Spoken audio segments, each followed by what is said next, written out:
जय श्री राम, जय माता दी। परम प्रिय मेरे भाई बहन, आश्विनी मास शुक्ल पक्ष की पापांकुशा एकादशी का पावन व्रत हम सभी गृहस्थ जनों के लिए 13 अक्टूबर 2024 को करना है।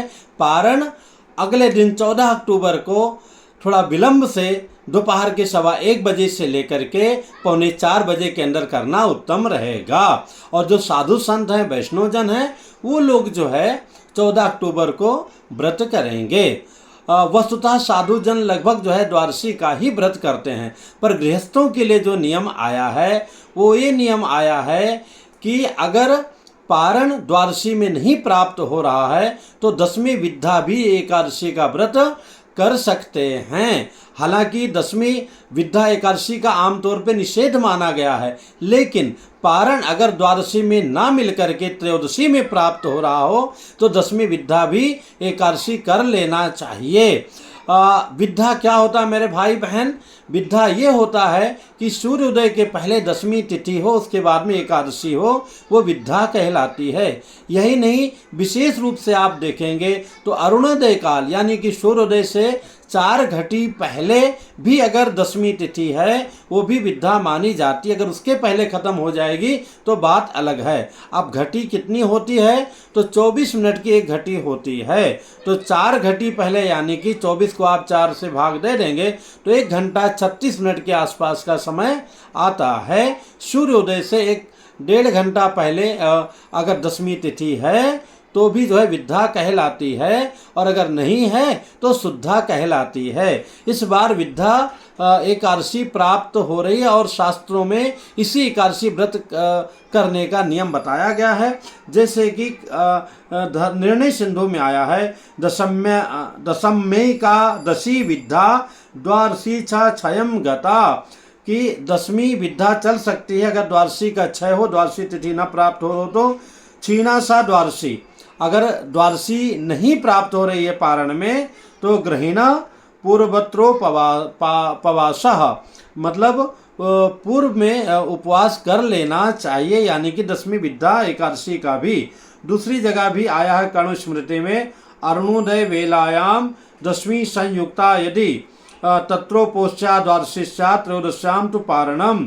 तो मतलब त्रयोदशी में पारण का सर्वत्र निषेध किया गया है। तो आप दशमी विद्या भी एकादशी कर सकते हैं, जो कि इस बार हम लोग 13 अक्टूबर को करेंगे। ये एकादशी भी मेरे भाई बहन अत्यंत महत्वपूर्ण है। जितने भी बड़े पाप होते हैं उन पापों से मुक्ति होती है, उसकी बहुत लंबी चौड़ी लिस्ट है। और जितने बड़े बड़े 10,000 अश्वमेध यज्ञ करने का पुण्य मिलता है इस एक एकादशी व्रत करने से। कई लोग इसको नहीं स्वीकार करेंगे कि एक एकादशी व्रत करने से 10,000 एकादशी व्रत करने का पुण्य कैसे मिल जाएगा। उसी प्रकार से जैसे आज के 25 साल पहले कोई कहता कि इतने बड़े चिप में आपकी जो है 500 फिल्में और 50,000 गाने आ जाएंगे तो कोई मानता ही नहीं, पर आज चीज़ें हो रही हैं। तो भैया ये तो उपग्रह से संचालित चीज़ों का प्रभाव देख रहे हैं। तो जो जिनके द्वारा बनाए गए सारे ग्रह नक्षत्र दिन तिथि हैं, सब कुछ हैं, अगर उनका नियम है तो कितना अद्भुत है और निश्चित ही हमें प्राप्त होगा, इसमें संदेह नहीं करना चाहिए। युधिष्ठिर जी के पूछने पर भगवान श्री कृष्ण जी ने स्वयं कहा था, और इस दिन जो है हमें पद्मनाभ भगवान की पूजा करनी चाहिए। अब हम आते हैं व्रत के विषय में। तो एक दिन पहले से लहसुन प्याज मांस मछली सबका त्याग करते हुए, ब्रह्मचर्य का पालन करते हुए, सूर्यास्त के पहले एक समय भोजन ग्रहण करते हुए और सोने के पहले मंजन इत्यादि करके सो जाना चाहिए। प्रातः उठ करके आसपास नदी तीर्थ तालाब हो वहाँ स्नान करना चाहिए। शेविंग वगैरह नहीं कराना चाहिए। जो रेगुलर जिनके लिए मजबूरी है वो बात अलग है। और जितने भी परफ्यूम है, नेल पॉलिश है, लिपस्टिक है, सबका प्रयोग बिल्कुल नहीं करना चाहिए। और सत्य का पालन करना चाहिए। पद्मनाभ भगवान की, मतलब जो विष्णु भगवान की अथवा राम जी की, गोपाल जी की मूर्ति, उन्हीं को पद्मनाभ स्वरूप मान करके दोपहर में विधिवत अथवा संध्या वेला में आचार्य पुरोहित को बुला के अभिषेक, पूजन, तुलसी अर्चन इत्यादि करना चाहिए। रात्रि जागरण करना चाहिए। एकादशी व्रत की कथा श्रवण करनी चाहिए। और अगले दिन पारण थोड़ा विलंब से अथवा स्नान करके पुनः भगवान की विधिवत पूजा करके और अन्न आज इत्यादि निकाल करके, क्योंकि हम व्रत करते हैं तो अन्नदान अवश्य करना चाहिए, गौग्रास निकालना चाहिए। और उसके बाद पारण के समय में पारण करना चाहिए। इसकी कथा जो है इस पापांकुश मतलब पाप, हम जितने बड़े पाप हों सारे पापों पर अंकुश लगाने वाली ये एकादशी व्रत है।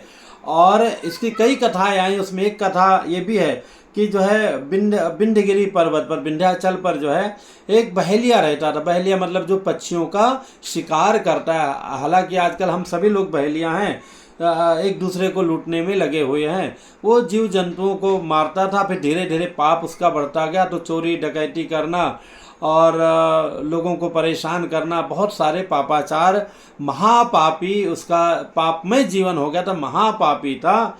और ये था कि कल के बाद परसों उसकी मृत्यु निश्चित है, ऐसा हम सभी को आभास होता है लगभग, अच्छा होना हो बुरा होना हो, पर उसको यम के दूतों के द्वारा आभास हुआ कि भैया एक दिन के मेहमान हो, अगले दिन तुम्हें हम लेकर के जाएंगे, जो करना है कर लो। वो बेचारा बड़ा दुखी हुआ और माता रानी के पूरे विंध्य पर्वत पर घूमते घूमते जो है वो ढूंढते ढूंढते महर्षि अंगिरा ऋषि के आश्रम में गया, उनसे निवेदन किया। वो तो अंतर्यामी थे, जान ही गए।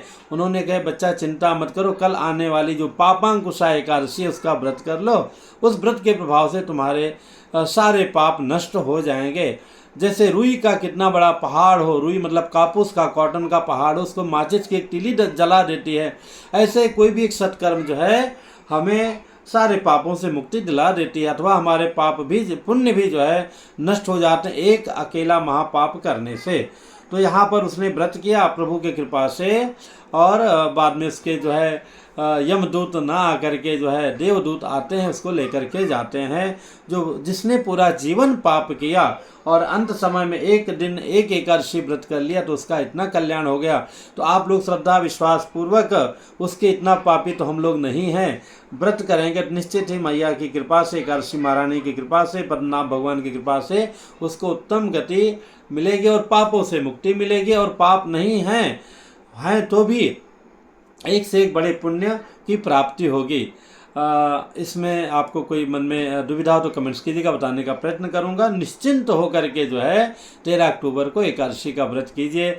जय श्री राम, जय माता दी।